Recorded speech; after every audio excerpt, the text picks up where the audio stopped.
On se retrouve une journée plus tôt cette semaine. Bien le bonjour et oui, nouvel horaire pour les accros du micro. Véronique Chevrier avec vous en compagnie d'Alex Coderre. Es-tu bien en selle, mon cher? Ah, je suis bien malgré une petite neige qu'on a reçue en ce beau mardi. Eh oui! Mais mon Dieu que c'était gossant matin. Ben oui, mais là, gars, c'est déjà parti. Ouais, Il y a effectivement. un beau soleil là, au moment où on enregistre. Il faut voir le positif. Voilà. Comme on l'avait annoncé la semaine dernière, notre émission hebdomadaire régulière sera mise en ligne tous les mercredis 16h. Et, OK, je peux pas attendre à la fin. Là. Okay. On le dit tout de suite, une partie du moins. Okay? Une partie. Il va y avoir un nouveau segment qui va s'appeler « Les accros du micro reçoivent » les jeudis à 16h. Pour l'instant, dès demain. On dit pas... Est-ce qu'on le dit tout de suite? Ben non, c'est ça. Non, on va attendre. Okay. En fait, en gros, on va dire que chaque semaine, on va avoir un ou une invitée. Ouais. Toutes les entrevues vont être mises maintenant en ligne les jeudis 16h. Ouais. Quel plaisir. Mais effectivement, on va attendre... On va garder deux détails mais pour attends, je vais dire cette semaine... non. Non. Pour elle, c'est des très bons invités. Oui, ça commence fort, hein? Ah non, c'est très... J'espère que vous allez être au rendez-vous aussi en même temps. Oui. Ben, restez avec nous parce que à la fin de l'émission, on va vous donner 2 détails supplémentaires sur notre nouveau segment à partir de demain. Mais avant d'y arriver, Alex, on a une émission, ma foi, renversante. Ah, et remplie aussi, si je peux me le permettre, au menu cette semaine, de la nourriture gaspillée malgré l'inflation. C'est une bonne nouvelle pour les consommateurs de boissons chez Tim Hortons, parce que, évidemment, tu m'as repris. Il faut mettre le S à la fin. Moi, je disais tout le temps Tim Hortons, mais là, c'est Tim Hortons. Excusez-moi pour ceux que ça peut insulter, mais désolé. Tu l'as bien dit. Oui, merci. Vous rappelez-vous du Star Wars Kids? Eh bien, Mathieu Fournier revient sur l'histoire de la vidéo virale de ce jeune trifluvien qui deviendra un incontournable du web. On grimpe d'un rideau avec des phrases que nous ne sommes plus capables d'entendre. On va vraiment, là, péter les plombs. Mais non, on va se calmer quand même. Aux accros, on est calme. Je suis allé au cinéma pour voir un bon divertissement et non un chef-d'œuvre. Je vous en parle dans quelques instants. Et une surprenante solution pour les couples qui se séparent, mystère. Bienvenue aux accros du micro.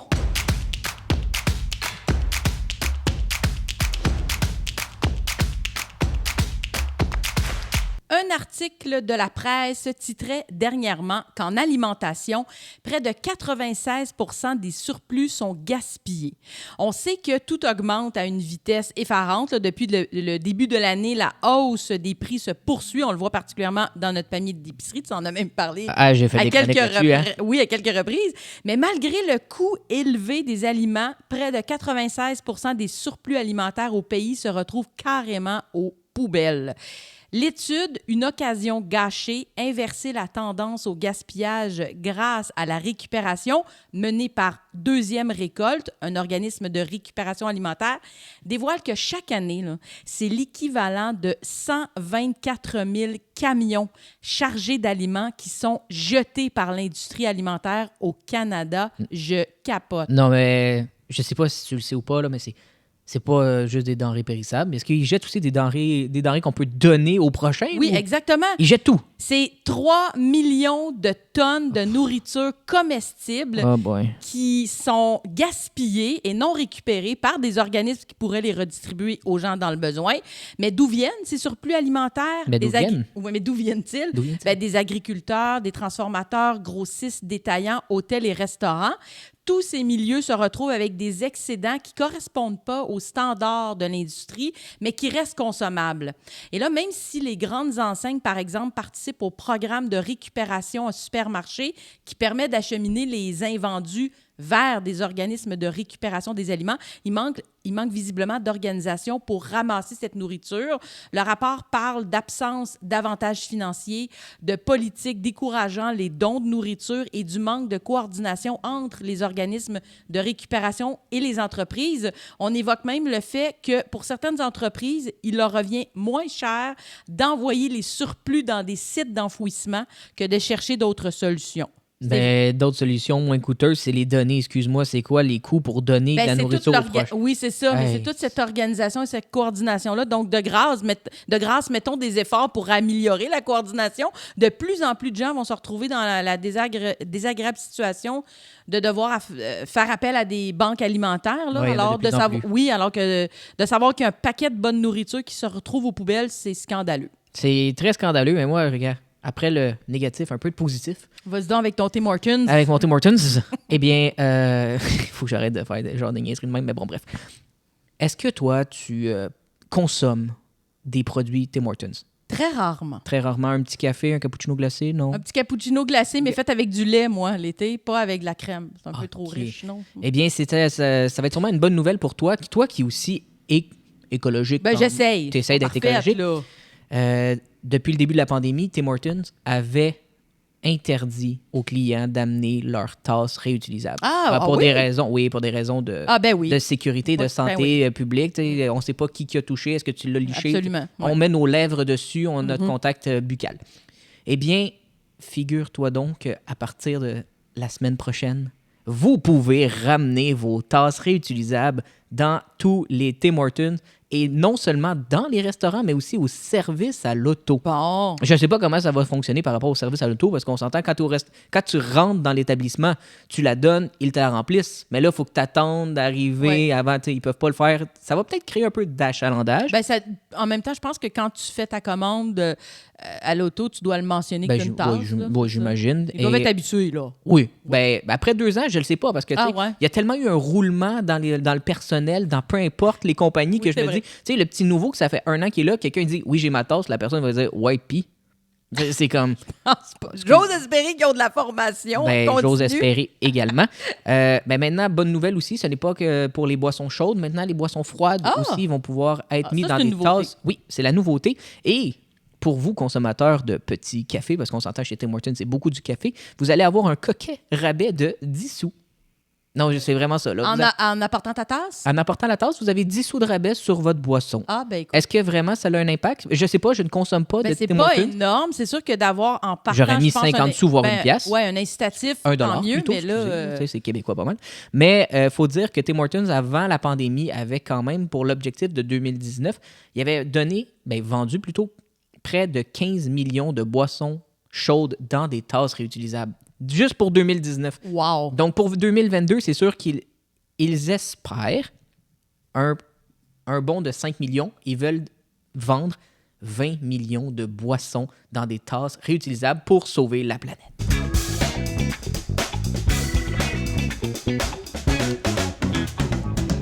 Comme ça, Véro, toi, tu as regardé le documentaire Dans l'ombre du Star Wars Kid cette semaine? Oui, j'ai regardé ça il y a quelques jours. Il a été diffusé à Télé-Québec il y a quelques semaines, mais moi, je l'ai plutôt regardé sur le site de l'ONF, l'Office national du film du Canada. Oui. Est-ce que tu savais d'ailleurs que sur le site onf.ca, on a accès à un fabuleux catalogue gratuit de films, documentaires, courts-métrages, films d'animation. C'est disponible à tout le monde. Là. Ah ouais? Non, pour vrai, je regarde pas vraiment mes films en streaming ou sur le net. Ouais. Moi, j'achète des DVD. Je suis encore de cette vieille école où je vais au cinéma. Mais tant mieux, c'est parfait. Mais je vous conseille d'aller voir sur le site de onf.ca. Pour vrai, c'est une véritable mine d'or du 7e art. Et tu l'as trouvé comment, justement, le documentaire? J'ai adoré, puis j'ai été touchée par ce documentaire-là. Ça a été réalisé par Mathieu Fournier, produit par Urbania, dans l'ombre du Star Wars Kid.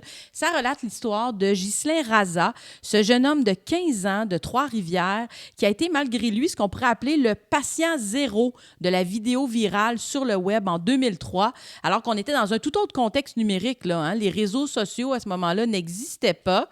Et là, plusieurs s'en souviendront, il a été le sujet principal d'une vidéo où on le voit faire des mouvements de Jedi avec un faux sabre laser. Est-ce que tu te souviens d'avoir vu cette vidéo? Je l'ai vu, mais pas en 2003. Pas en 2003, mais je l'ai vu par après avec... quelques effets rajoutés au montage. Là, j'ai pas vu... C'est tout récemment que j'ai vu la vidéo originale. Okay. Ouais, avant, j'ai vu des remixes, des mashups ou des... il y a eu une panoplie. Là. La vidéo, d'ailleurs, a généré des millions de vues. Aujourd'hui, on parle plus d'1 milliard de vues. On dit même que Ghislain Raza est devenu le premier au monde à vivre de la cyber-intimidation. Ça, c'est triste. Absolument. Ça, pour vrai, là, ça, c'est dégueulasse. D'abord, dans quel contexte réel cette vidéo a-t-elle été tournée? Dans le documentaire, c'est Ghislain Raza lui-même qui nous raconte l'histoire. En fait, il se retrouve devant des élèves de 3e secondaire du séminaire de Trois-Rivières, là où toute cette histoire s'est déroulée il y a 20 ans. Et c'est ça qui, à mon sens, devient très puissant, de voir et d'entendre le principal protagoniste raconter comment tout ça est né, nous apporte une toute autre perspective. Il participait à un projet scolaire pour une vidéo de fin d'année où il devait aider à faire des effets spéciaux. Là. Il devait même pas, lui, participer devant la caméra. Il le dit lui-même dans le documentaire, c'est un concours de circonstances, toute cette chose-là qui est arrivée, mais visiblement un concours de circonstances qui a complètement changé sa vie. Il se rend compte, là, ils font des tests, il se rend compte qu'il y a un bug dans le logiciel qui fait que les images sont décalées. Alors là, il décide de faire des tests pour tenter de régler le problème.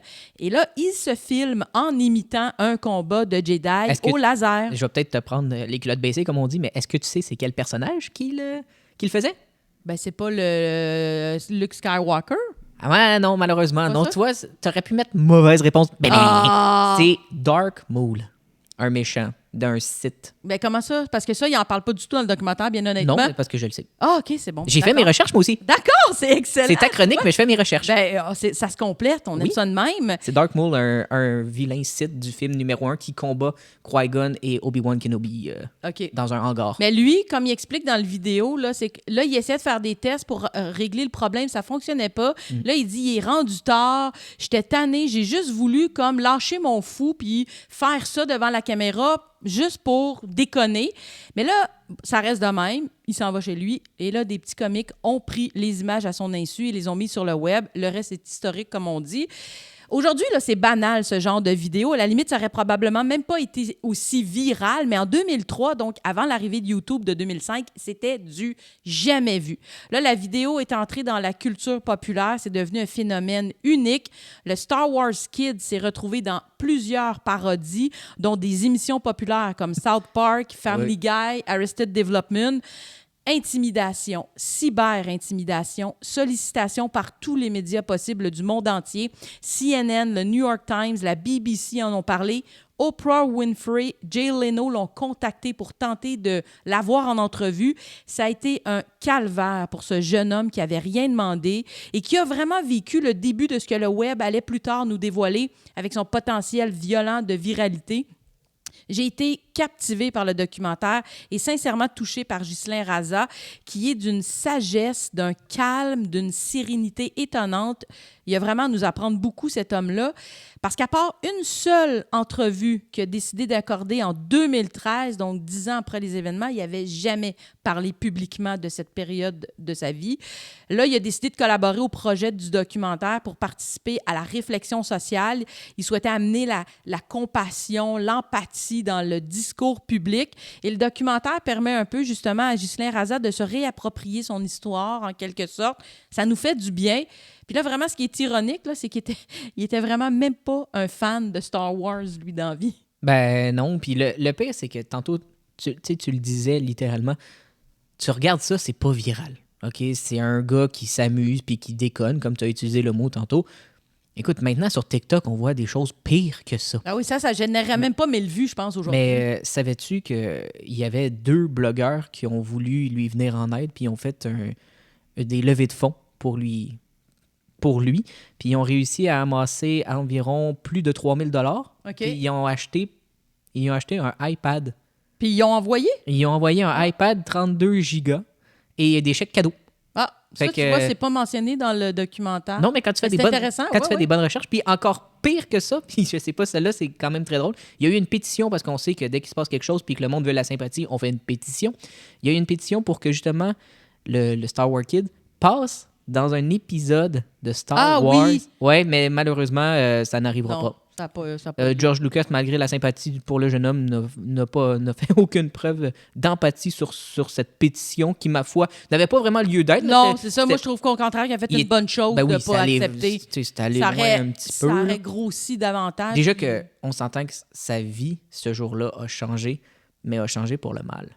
Absolument. Mais aujourd'hui, je vous invite vraiment à aller voir le film. Il est encore sur le site de l'ONF. Ça nous amène une toute autre idée sur notre utilisation des réseaux sociaux.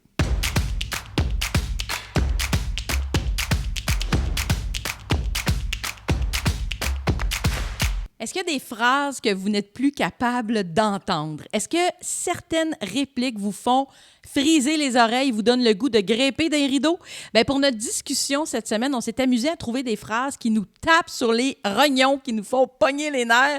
Alex, qu'est-ce que toi, t'es pas ou plus capable d'entendre là, sans rouler des yeux? Sans rouler des yeux. C'est sûr que j'ai plus d'exemples de phrases que moi, je vais dire au monde puis qu'eux sont tannés d'entendre. Ah, mais ça veut dire que tu es capable d'avoir un bon retour sur toi. J'aime ça. Ben oui. Tu te mets sur la sellette, vas-y, spotlight sur toi. Follow spot. Ben, c'est sûr que quand je m'amuse à titiller ma copine, qui est avec nous juste à côté. Oui, ce soir, on a une invitée spéciale. En fait, non, on a du public. Une spectatrice, oui, c'est ça. Oui, une auditrice en live, comme on dit. Puis des fois, j'ai dit, tu sais, je la prime bien comme faut. Là. Puis j'ai dit, hey, descends ton petit poney. Parce qu'elle n'est pas très grande. Fait que là, elle est comme, arrête! Ben, je la comprends. Fait qu'elle, elle grimpe d'un rideau. Mais grimper d'un rideau, c'est sûr, des phrases comme, des phrases qu'on se dit, quand j'étais à l'école, on me disait souvent, mais c'est pas possible qu'un prof t'aime pas. C'est toi qui mets pas l'effort. Hey, champion, excuse-moi, là, j'ai eu des profs, ils m'aimaient vraiment pas la face. Puis je les aimais pas non plus, fait que ça a donné des discussions virulentes et certaines fois des retenues. C'est pas un secret pour personne. Moi, j'ai eu bien des retenues au secondaire. On se rebelle un petit peu, tu sais, l'adolescence, crise d'adolescence. Sûrement, oui. Fait que c'est sûr que tu sais, des phrases de... Dans mon temps, moi, c'était pas comme ça. Oh, mais oui, ils ont pas ça, vécu qu'est-ce que nous, on vit. Ben, nous étant ma génération, parce qu'on est quand même deux... T'as 42, j'ai 26, fait que j'ai pas, on n'a pas les mêmes... Non, c'est pas la même réalité. La même réalité. Non, tout à fait. Fait que c'est sûr que c'est beaucoup niveau école. Si t'as pas de secondaire 5, t'arriveras à rien dans la vie. Peut-être dans ton temps, oui, mais maintenant, c'est quand même drôle à dire. Moi, j'ai mon secondaire 5, hein, je vais juste vous confirmer. Là, j'ai secondaire 5, cégep et université. Mais j'ai déjà entendu qu'on m'a dit, ben c'est important de finir tes études si tu veux pas finir. Puis la phrase finissait comme ça, finir dans le sens compléter la phrase. Là, j'étais tanné, là. Puis c'est pas juste des membres de ma famille, c'est des amis aussi, certaines personnes. Mais une phrase qu'on m'a dite beaucoup, c'est un surnom. Je sais pas pourquoi, je me rappelle plus la genèse de ce surnom. J'utilise des très beaux mots. Mais il y a quelqu'un qui m'avait appelé Coco. Oh! OK? C'est coquin, ça. Puis, il me semble, dans mon souvenir, cette personne-là, je l'aimais pas. Fait que là, le running gag avec mon meilleur ami Arnaud, que je salue, parce que je sais que des fois, il écoute l'émission, puis il disait tout le temps « Oh, Coco! » Puis là, j'étais comme « Ta gueule! » T'aimais pas ça? Non, ça me faisait grimper d'un rideau. Parce que toi, ça te ramenait à la personne qui l'avait dit la première fois avec qui ben, que t'as associé ça à une personne que t'aimais pas tant. Pas tant, non. Fait que ça, bon. c'est sur l'aspect école. Oui. Mais as-tu des phrases avant que...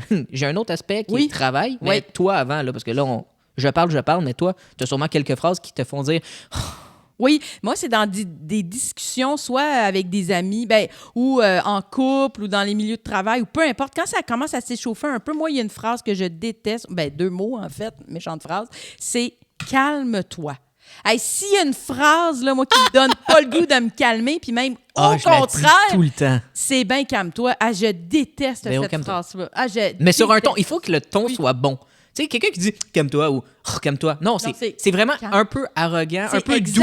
C'est comme « Véro, regarde-moi dans les yeux, calme-toi ». C'est passif-agressif à mon sens, puis c'est de te mettre, toi, sur un autre niveau, comme si tu regardes quelqu'un, puis tu es en train de dire, là, tu es en train de faire une foule de toi, là, justement, tu grimpes des rideaux. Moi, j'ai gardé tout mon calme, c'est correct. Mais en vérité, c'est la personne qui t'a primé bien comme faut. Elle t'a starté, là, tu sais. Elle a craqué la petite manivelle derrière toi, là, puis là, elle te picosse, puis là, comme « Véro, calme-toi ». Ce que j'haïs aussi, c'est tu comprends pas. Ça, je trouve ça insultant. Sais-tu, je comprends pas ou t'expliques mal, mais là, je vais faire amende honorable. Je pense que ça, je l'ai déjà utilisé à quelques reprises et j'en suis navrée. Donc là, je vais m'obliger dès maintenant à ne plus sortir cette phrase-là. Tu comprends pas, c'est vrai que c'est un peu condescendant, ça aussi. Oui, mais pour renchérir sur les affaires d'amour, tu vois, moi, je sors avec Sophie depuis que j'ai 21 ans. Fait que c'est sûr qu'avant elle, il n'y avait pas vraiment grand... Il y avait pas... T'as pas eu des relations significatives. Non, ça se bousculait pas dans l'entrée, tu sais, loin de là. Puis j'entendais souvent mes grands-parents me dire, exemple, « Aka, une petite copine? » Ah oui! Hey, calme-toi, ça va arriver quand ça va arriver, là, tu sais. J'étais comme pas là. Moi, à l'époque, mes grands-parents disaient un petit cavalier. Mettons, c'était une fille. On est vraiment deux époques. Oui, hein? Un petit cavalier, si ma grand-mère me sort ça, un petit cavalier, je vais dire, on joue pas aux échecs. C'est tellement mignon quand tu y penses. Mais c'est vrai que c'est fatigant, ça. Comme si tu n'avais pas le droit dans la vie d'être seul et d'être bien seul. Ou sinon, tu t'en vas dans un party, là. de famille. Non, un party avec des amis. OK. Puis là, tes parents ou peu importe te disent fais pas le con. Ça veut dire garde-la dans tes pantalons. Genre, c'est comme, dude, on s'en va prendre quelques verres. Même des fois, il n'y avait pas de verre ou c'était des boissons gazeuses. T'sais. On faisait pas faire le con. Moi, ça me grimpait. On dirait que t'as comme pas confiance en je vais pas déconner. Ouais. Je le sais qu'il y a des choses. Ouais, je connais mes limites. Faut les respecter puis celles des autres. Ben, c'est ça. Puis sinon, c'est lorsque tu t'en vas. Lorsque tu es avec quelqu'un puis tu dis prenez votre temps pour des enfants. Quoi? Pourquoi tu me dis ça? Je suis comme, ben, je le sais. Ma grand-mère, des fois, elle dit, tu sais, t'es encore jeune. OK. Elle me dit ça souvent, puis je suis comme, réfléchis à ça fait 5 ans que je suis avec la même personne. On est fiancés, on va se marier. Puis là, elle me dit, t'es encore jeune, t'as encore le temps. Ben oui.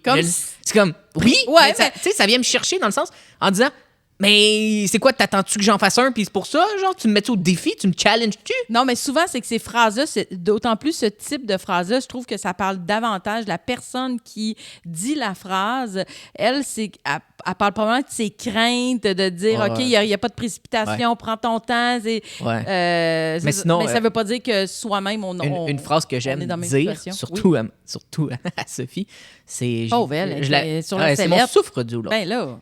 Je l'ai dit souvent, mèche courte. Tu sais, avoir la mèche courte, mais elle, je l'appelle juste « Hey, mèche courte », puis je fais la semblant d'allumer un lighter en haut de sa tête. Hey, mais là, ça, tu fais tout, là, pour qu'elle te laisse. Ouais! Hey, OK, attends, j'avais une surprise pour toi, mais finalement, laisse tomber, je te la donne pas. Bon, on va finir, ça, c'était pour l'amour. Maintenant, travail. Ah oui, ça, t'as plusieurs. Ouais. Moi, j'en ai d'autres, mais je vais revenir plus tard. Vas-y. Ah, excuse. Ben, non, mais c'est pas l'amour, c'est... Mais vas-y, c'est pas grave. Mais moi, je voulais faire un petit aparté sur le travail parce que j'ai travaillé pendant 5 ans dans une épicerie de quartier, pour ne pas le nommer IGA.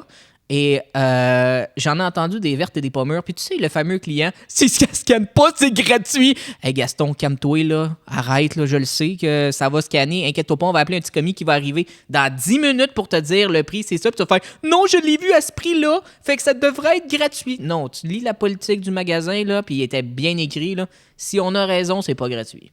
Puis sinon, c'est...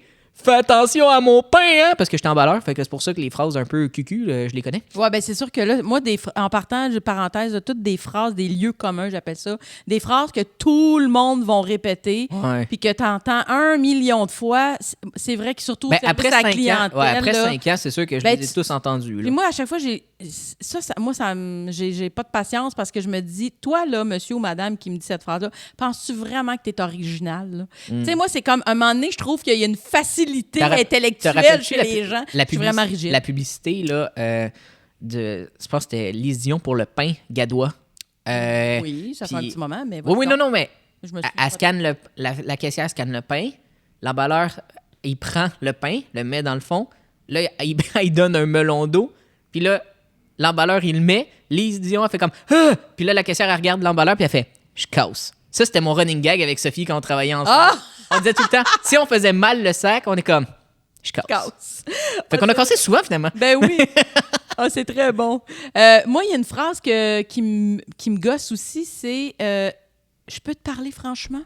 Non, moi. Ben c'est ça. Moi, j'aimerais mieux que tu me dises n'importe quoi. Tu sais, comme. Puis là, toutes les autres fois, visiblement, avant, tu m'as dit n'importe quoi, puis tu me disais pas la vérité. Ça vient. Puis cette phrase-là vient souvent, je trouve, avec une espèce de lot de critiques et de jolis reproches. C'est une phrase qui sent la fin un peu, là. Ouais. Puis l'autre aussi qui m'énerve un peu, c'est « réagis pas de même » ou « capote pas ». Elle est un petit peu dans la même veine que « calme-toi ». C'est comme « viens pas me dire comment être ou c'est ce comme que je devrais ressentir ». Tu dis à la personne, genre, c'est quasiment c'est ta faute. Tout le monde te regarde, mais c'est comme relax, là, calme-toi un petit peu. Ben, c'est comme si tu jugeais une émotion ou un sentiment. Ça ne juge pas, tu sais.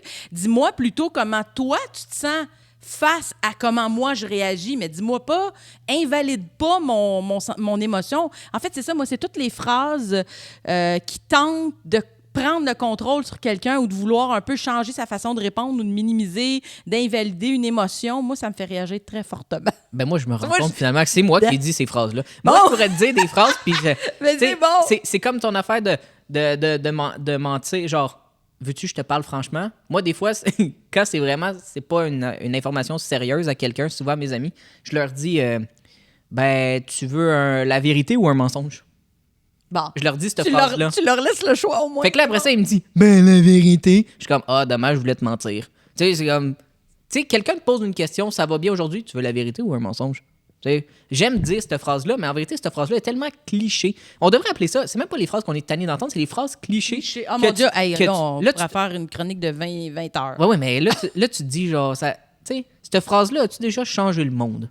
Ah, bon point. Si bon tu dis à quelqu'un, juste exemple, calme-toi, est-ce que quelqu'un a dit, oui, c'est vrai, hey, je devrais me calmer? Ben peut-être. Non! Ben peut-être dans des situations. Là, c'est moi qui ai la mèche courte en ce moment. Non, ça se fait pas, ça! Mais celle-là, je pense que dans des situations, par exemple, mettons, où il arrive une urgence quelconque avec, je sais pas, le feu est pris ou quelqu'un vient de se blesser, c'est vrai que dans ce contexte-là, je serais capable de dire, là, c'est vrai, on va se calmer pour prendre les bonnes décisions, puis pas précipiter les choses, puis que ça devienne pas un chaos plus important. Mais dans une discussion de deux personnes, là, un calme-toi, là. C'est comme, ça me fait penser à, je te l'avais bien dit. Ah, le fameux « je te l'avais dit ». Je connais quelqu'un qui me dit ça souvent. « Je te l'avais dit. Hein? » Moi, je suis quelqu'un, OK, petite anecdote. En hiver, depuis que j'ai ma voiture, OK, dès qu'il y a une petite tempête de neige, moi, je reste stallé. Je sais pas pourquoi. Mon char est pas si bas que ça, mais je reste stallé. Des fois, c'est 20 minutes. D'autres fois, c'est 1h30 à pelleter pour essayer de me sortir. Puis, des fois, je vois une super belle place de parking. Puis là, je me dis, je vais là. Puis là, Sophie est à côté de moi, puis elle fait, Alex, ça rentre pas. Non, ça rentre. Alex, la neige est haute, tu vas rester stallé. Ben non, voyons. Moi qui me donne un petit swing, moi qui essaie de me replacer, moi qui est stallé, elle qui me regarde avec son petit sourire. Je te l'avais dit. Ça rentre pas. Ah, ben moi, ça, j'aime ça parce que c'est mon genre aussi. J'aurais tendance à vouloir la dire souvent. Ah, mais moi là, qu'est-ce que. Moi, tu sais, qu'est-ce que je lui réponds? Calme-toi. On sait bien, toi.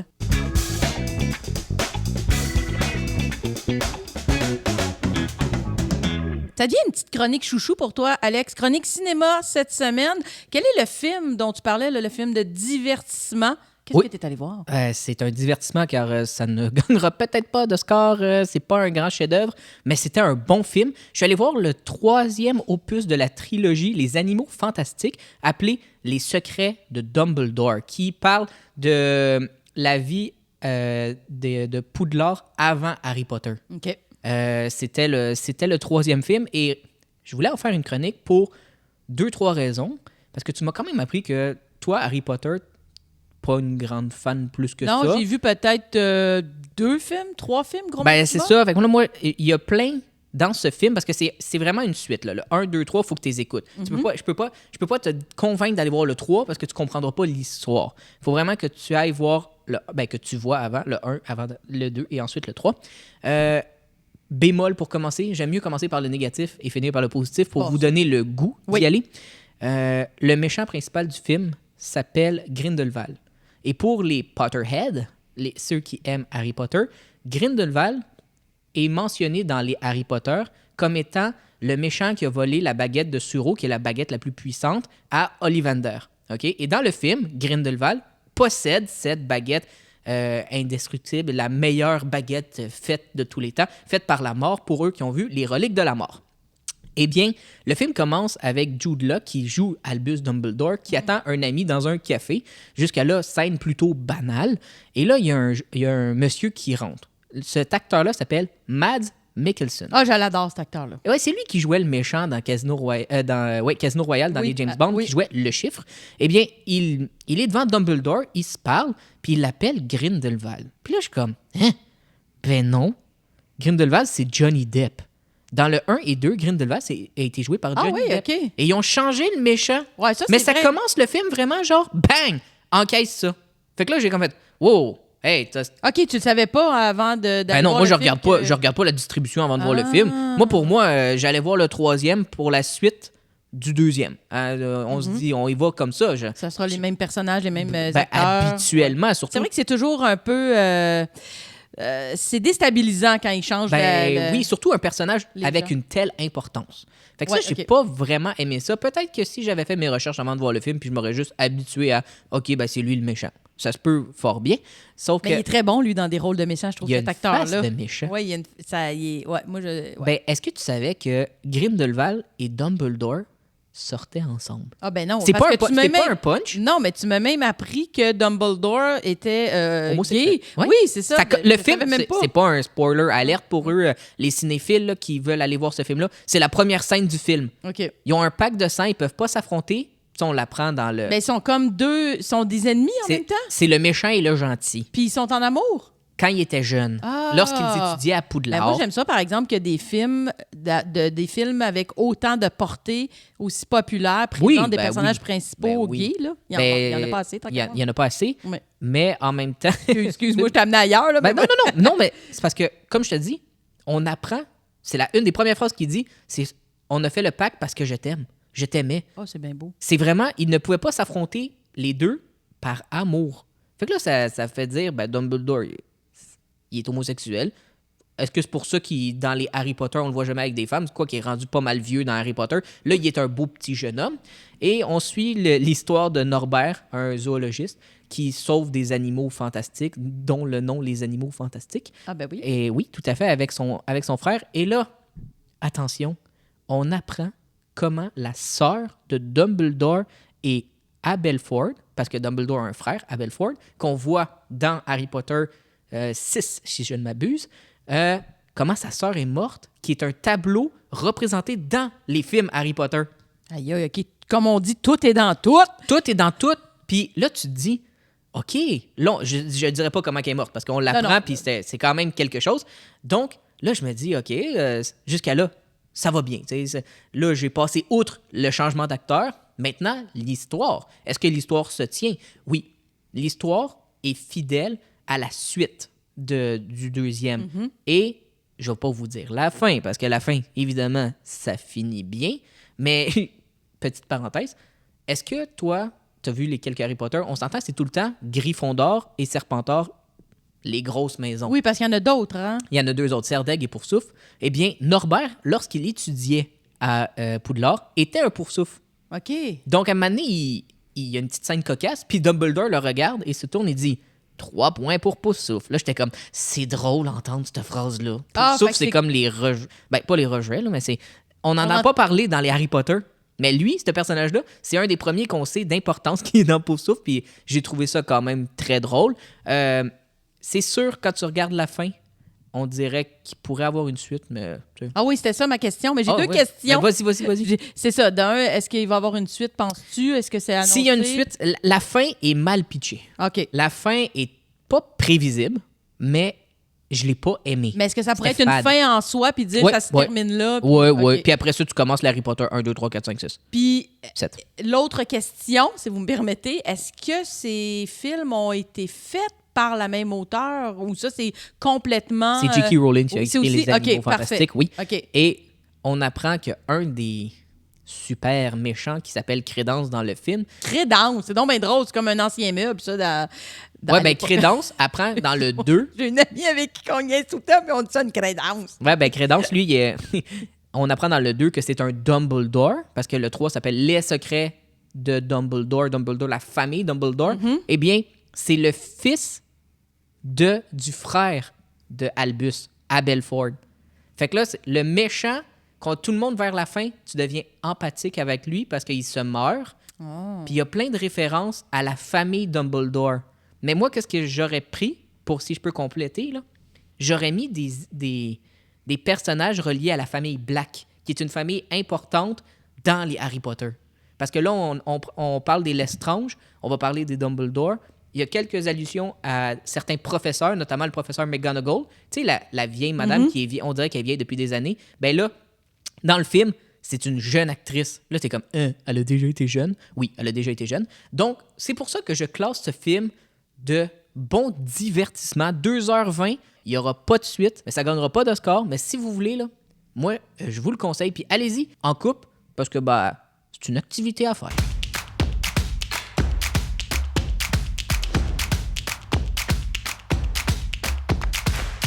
Vous êtes en couple, vous habitez avec votre amoureuse, amoureux, vous vous êtes sûrement déjà dit « Hey, si on se sépare, on fait quoi avec les meubles? » Ben, non, mais c'est vrai, tu dis « Hey, il y en a qui pensent à ça. » Mais il y a une compagnie de meubles en Argentine qui a trouvé solution pour faciliter les séparations et divorces qui, semble-t-il, sont en hausse depuis le début de la pandémie. FC Hogarth Co propose des meubles qui sont conçus pour se séparer en deux tout en restant utilisables et esthétiquement beaux. Mais quelle belle idée! Mais j'y crois tellement pas. Je te dis, eh bien, c'est pas tout. OK, check bien ça. Ben, dans un, la collection se nomme Juntos o Solos, ensemble ou seul. Oh, très c'est beau. bien. C'est très beau mot. Beau titre. Beau titre, voilà. Mais ce qui est quand même assez particulier, c'est que les meubles séparables portent le nom de couple célèbre divorcé. Parce qu'on sait souvent, en design, beaucoup dans l'IKEA, mais ailleurs aussi, les meubles portent des noms. Il y a une étagère, ça a un nom, c'est tel nom, c'est telle gamme, nanana. Alors là, ça porte le nom de couple célèbre. Alors, vous pouvez, par exemple, vous procurer le divan Bradiston, donc de... Brad Pitt et Jennifer Aniston. Oui, ça se transforme en 2 fauteuils individuels. Vous avez également la bibliothèque Cruiseman. Cruiseman? C'est Tom Cruise puis Nicole Kidman. Oui! J'allais dire Natalie Portman. Je sais pas pourquoi. Non, ça aurait marché, par exemple. Ça aurait marché aussi. Mais encore là, la bibliothèque se convertie en 2 bibliothèques indépendantes. Et là, la collection regorge de petits bijoux, comme la table à manger Kani Dashian. Oh boy. Ben, théoriquement, ça ne marche plus parce qu'il s'appelle plus Kanye West, il s'appelle Yi. Bon, ben en tout cas... Fait que ça devrait être la Yi Dashian. Oui, c'est bon. Il y a le tapis, attention aussi, il y a le tapis Gorn Affleck. Gorn Affleck. Jennifer Gardner puis Ben Affleck. Yes! Hey, tu connais bien tes couples. Je fais du patinage. Oui, et on trouve également une table basse nommée Demilis. Demilis. Fait que ça doit être Demi Moore puis Bruce Willis. Mon champion, tu les as tous eus. Mais sérieusement, les meubles, là, je suis allée voir, sont très beaux, sont très design. Je vais aller les voir parce que, pour vrai, il y a des choses qui sont faciles. Tu sais, une bibliothèque coupée en 2, ça s'imagine. Un fauteuil coupé en 2, on appelle ça un sectionnel. Fait que moi, je me dis, une table basse coupée en 2, ça ressemble à quoi? Oui, puis un tapis. Le tapis, c'est particulier, mais tu vas voir, c'est super beau. Je vous invite à aller fouiner là-dessus. Comme je répète, c'est FC Hogarth Co, la collection Juntos o Solos. Juntos o Solos. J'aime ton accent. Juntos o Solos. Je parle tellement pas espagnol. Sérieusement, si notre duo, j'ai pensé à ça, Alex, si un jour, je ne veux pas ça, mais si notre duo se sépare, on va créer des écouteurs qui vont se dédoubler, baptisés Chevralex ou Codrier. Qu'est-ce que t'en...